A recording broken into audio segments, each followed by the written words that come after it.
Well, hello and good morning and welcome back after the long Thanksgiving weekend. I am Kenny Polker, your host of the party, and today is Monday, November 27, 2023. And here are the things that you need to know. Because it was a holiday short week last week, so you can't pay too much attention. But stocks staged a 4-week rally that has seen the indexes gain more than 10% across the board from the November 1st lows, right? Bonds backed off just a bit last week. Yields rose just a bit. Lots of economic data this week. Wednesday's the PCE report, which is the Fed's favorite inflation gauge. Oil is down this morning. The OPEC Plus meeting was rescheduled for this Thursday. It was supposed to be last weekend and they canceled it. Gold is up, the dollar is down, and the VIX, that's crashing, right? And what do we have for dinner? Well, this isn't after dinner. This is an after dinner drink. It's the Limoncello, and it's great for the holidays. So we'll get to that in a moment. So stocks ended the week higher on Friday's abbreviated session, right? Causing the November rally to continue to sizzle. The Dow added 117 points or 0.3%. The S&P was up 3 points. The Russell rose 12 points or 0.7. The transports gained 62 points or 0.4%.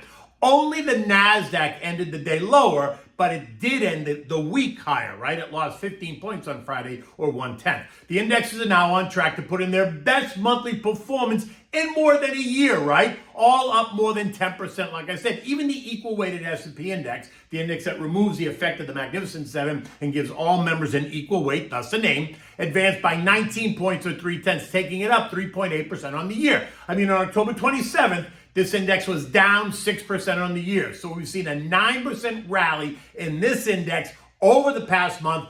All those investors are going all in, assuming that JJ's next move is down and not hold or raise, right? Bond prices declined on Wednesday and again on Friday, sending yields just up a bit after inflation expectations rose. And that allowed bond traders to lock in some of the profits after the recent surge in bond prices. Trading was muted across the board, though, as many asset managers and investors were away from their desks. Look, the latest University of Michigan inflation expectation survey now shows that we expect inflation to be at 4.5% for the next year, which is higher than what the CPI is telling us, right? In addition, Americans expect that the 5 to 10 year average to run at 3.2%.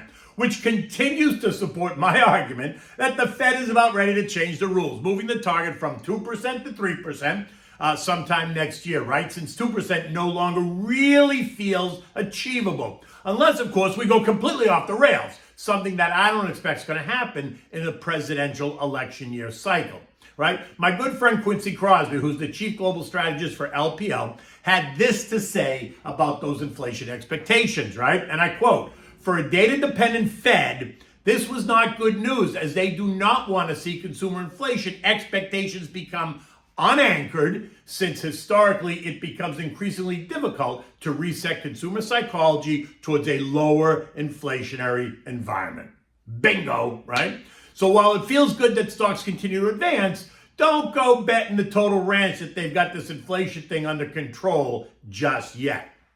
Right? That's what there are some lingering concerns that has not happened. Now, there's been lots of talk about the coming shopping season now that we're officially into it, right? We're hearing of big discounts at a lot of retailers, as some analysts are warning of what? A weakening consumer. The New York Fed's latest household survey is suggesting that a record high share of consumers are saying that it's much harder to obtain credit. Yeah. Have you seen what rates have done recently? I mean, have you seen the strain that's putting on these households? Look, mortgage rates are pushing 8%. Okay, they backed off a tiny bit. While revolving credit, and this is the one that people should pay attention to, can run as high as 30%. I mean, PayPal Credit's variable purchase APR is now 29.24% and will vary with the market as defined in your agreement. So 20.24%. Just let that sink in if you're carrying revolving credit. I suspect that we're going to see 40 to 50% off sales sooner rather than later, right? Usually happens on the 26th. I think we're going to see it in the next couple of weeks, but let's see. Eco data today, new home sales expected to be down 4.7%. The Dallas Fed manufacturing survey also expected to remain a bit weak at negative 16. Later in the week, we're going to get the first revision to third quarter GDP, which is expected to tick up to 5%, suggesting that the economy is strong. Personal income, personal spending expected to be up 0.2. Then on Wednesday, we're going to get the Fed's favorite inflation gauge, the PCE deflator. Top line is expected to come in at up 0.1 month over month and up 3.1% year over year. Core PCE is expected to be up 0.2 month over month and up 3.5% year over year.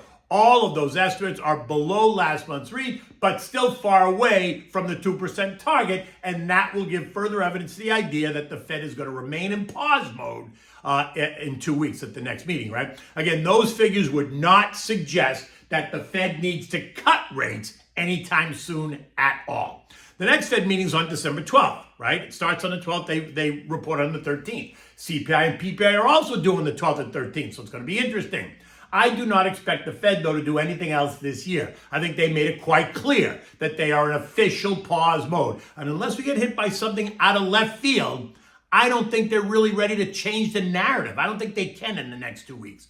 Earnings season is only 6 weeks away, right? Which just ended, but now it's only 6 weeks away before it all starts again. Fourth quarter announcements begin in early January. Fourth quarter earnings are expected to rise by 2.9% year over year, while revenues grow at 3.2%.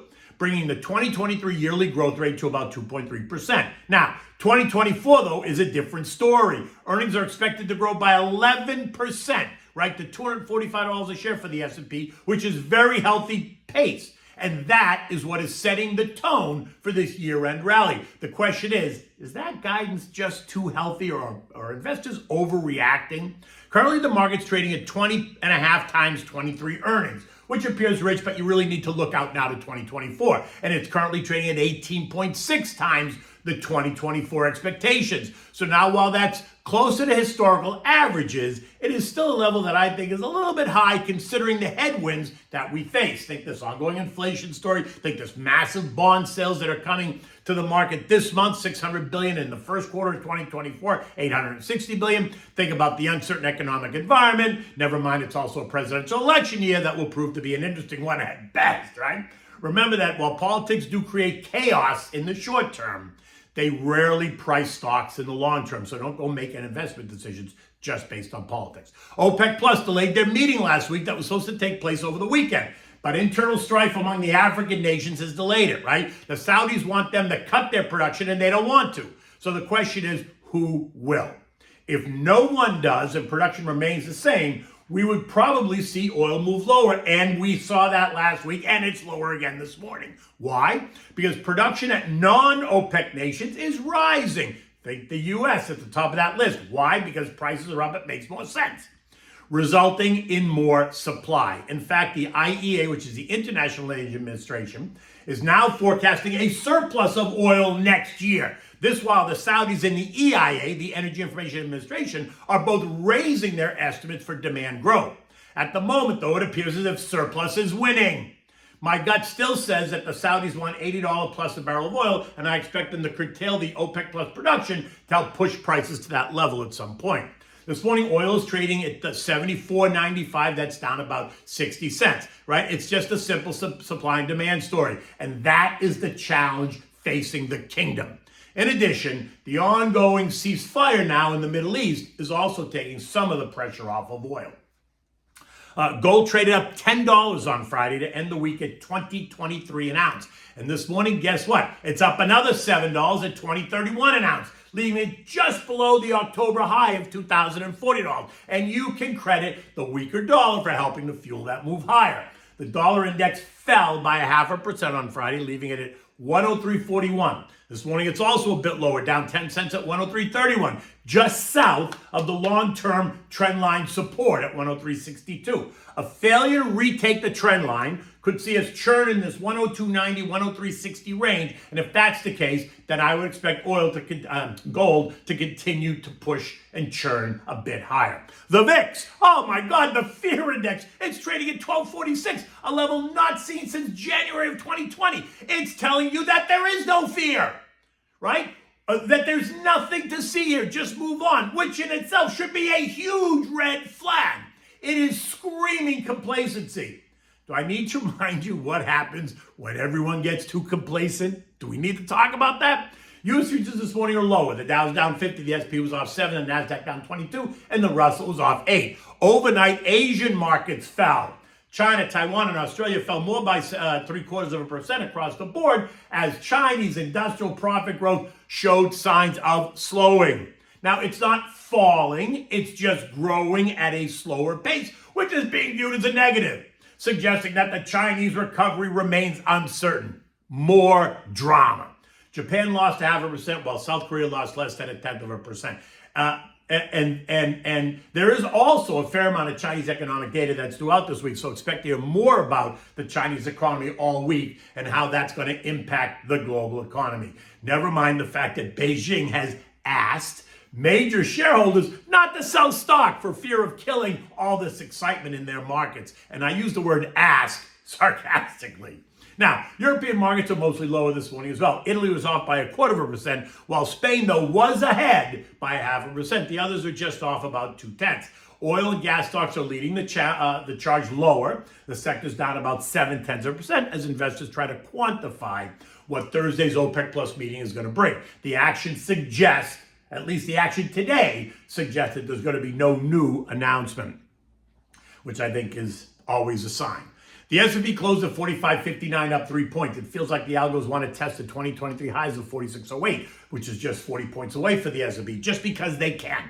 But if we do, I suspect that we're going to find plenty of resistance. And while it may not happen today, I would not be surprised to see that one last push before we get this meaningful pullback before the end of the year. The market is priced for perfection, right? We're priced for double-digit earnings growth. We're priced for Fed to cut rates sooner rather than later. We're priced for bonds to rally. Need I go on? Anything short of that will cause an adjustment in prices. So anything short of that mentality, right? Now, given the backdrop of moderating yet still elevated inflation, the Fed cannot deliver the easing that the market is currently pricing in, and that is a risk. The labor market, while also easing, remains robust, according to the Fed and Joe and everyone else. And we need to see the labor market devolve into a broader, deeper, weak state in order to see the Fed ease. And if that happens, we can expect weaker growth, not stronger, and more economic challenges. And that is not the song that is currently being sung, right? Now, the market investors appear to be okay with current rates at the 5.25, 5.5 range, which, by the way, are historically normal. So my investments are going to reflect the steady as she goes mentality versus this fear of missing out mentality, which is what we've seen in my mind over the past month. Remember, it's not time in the market, it's time in the market, not timing the market that's going to get you ahead. Over the weekend, we all witnessed a ceasefire in the Israel-Hamas war, right? And the release of Israeli hostages and Palestinian prisoners that were held in Israeli jails. The move now is also suggesting that this temporary ceasefire could be extended beyond today. And if that's true, then we should start to see the geopolitical temperature around that region begin to decline. Now, if you're invested, you're good. If you have money to put to work, you can be patient. You can leave it in your government money market fund. It's getting 5% or 4.5%. And if you're just starting out, go slow. Create your thesis. Begin by feathering in. Time is on your side. Remember, there's always a starting point. Where you end up is going to depend on how you play the game, right? I'm happy to discuss. Give me a call at any time. Okay, so what are we having for dinner? Again, this isn't a dinner. This is a holiday. It's a great holiday drink. It's certainly after you eat a big meal. It's a great Italian kind of liqueur drink.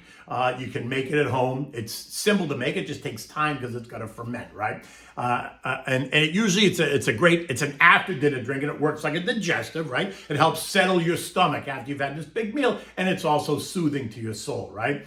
The recipe that I use comes from a company called Everclear, which is a brand made by Luxo. You can find that at luxo.com, right? Luxco.com. Anyway, here are the ingredients. You need 10 freshly washed organic lemons. They make the best limoncello. You need 1 750 milliliter bottle of Everclear. You need 3.5 cups of water, 2.5 cups of sugar. Now, Everclear is a 190 proof grain alcohol, right? So here are the instructions. You're going to peel 10 freshly washed organic lemons, right? Lemons, you can keep the lemon itself and reserve that for future use, but you want to peel the skin off these 10 lemons, right? Take off the pith. Now, combine this lemon zest and the Everclear in a large sealable container. So put all the skins in a bottle, pour the Everclear into the same bottle, and then close it up. This has to sit for at least 4 days, and up to 4 weeks in a cool, dry place. Don't put it in the sun, put it in a closet, but it's cool and dry.